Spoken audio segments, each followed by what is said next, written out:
Okay, shooting space is an interesting subject just because so many people have different interpretations on it.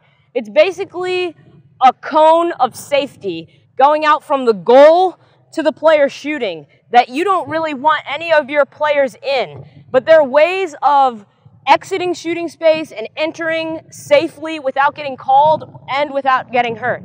So let me demonstrate that. A lot of times, shooting space happens because the attacker from up top is coming down and you're sliding as a defender from low to high.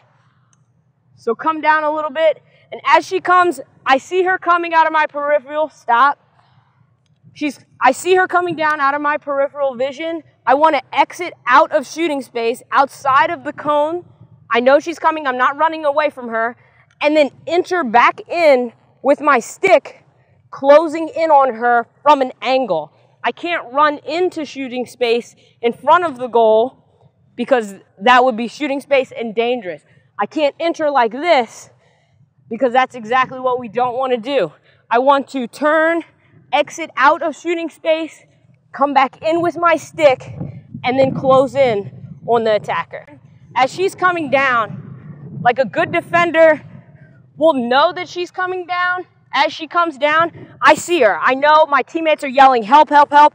I exit out without looking because if I turn and look at her, I pretty much am doing the deer in headlights. You know, this looks dangerous.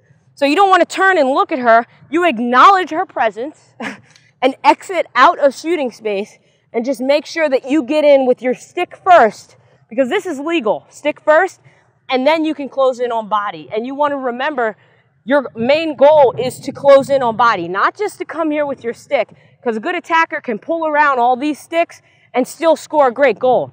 You got to go with stick to body.